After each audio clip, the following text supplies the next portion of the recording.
Bonjour, bienvenue à la section 3, celle sur la distribution des énergies cinétiques moléculaires, telles que démontrées par Boltzmann. Nous nous trouvons dans le livre 1 de Madame Tournier, au chapitre 1, à la page 14. Commençons par le graphique de gauche. Vous remarquez que nous avons un graphique qui présente deux axes. Le premier, c'est un axe qui présente les énergies cinétiques. Les énergies cinétiques basses et les énergies cinétiques élevées. L'autre axe, l'axe des Y, c'est le nombre de particules dans un échantillon. Par exemple, nous avons une courbe qui représente que à basse énergie cinétique, dans un échantillon, il y a beaucoup de particules et que à haute énergie cinétique, il y a peu de particules. Ce que cela veut dire, c'est que une substance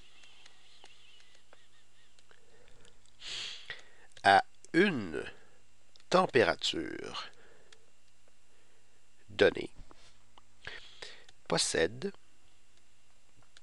des particules de différentes énergies cinétiques.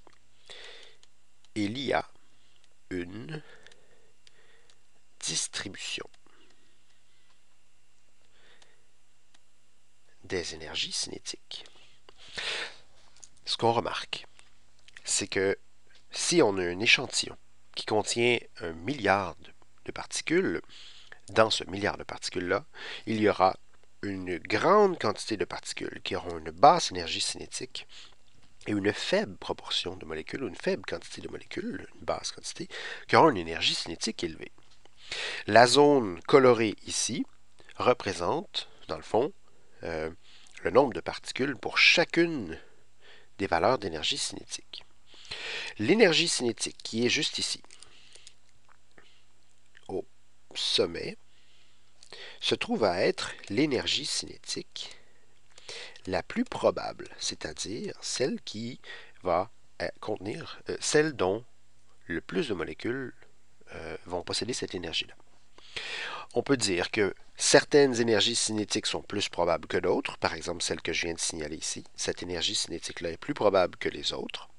Et on peut aussi dire qu'une énergie cinétique d'une molécule est imprévisible, okay? Et que toutes les énergies cinétiques sont possibles.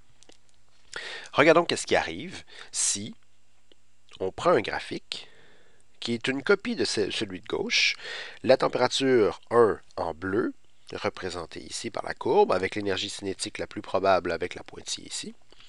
Qu'est-ce qui arrive si j'augmente la température de mon échantillon? Alors, je prends un plat d'eau à 25 degrés Celsius et je chauffe ce plat d'eau-là à 50 degrés Celsius. La température T2, par exemple, serait supérieure à la température T1. Exemple tout simple. Qu'est-ce qui arrive si on augmente la température? Eh bien, on avait vu au tout début que l'énergie cinétique était proportionnelle à la température. Plus on augmente la température, plus l'énergie cinétique augmente. Ce n'est pas l'énergie cinétique de toutes les molécules qui augmente, mais l'énergie cinétique la plus probable. Regardez bien, la température 2 correspond à la courbe rouge, et ce qu'on remarque, c'est que la courbe s'évase un tout petit peu, elle s'écrase par rapport à la courbe bleue T1. Et ce qu'on se rend compte, c'est que l'énergie cinétique la plus probable passe d'une certaine valeur à une toute nouvelle qui est plus élevée. Il y a une augmentation de l'énergie cinétique la plus probable.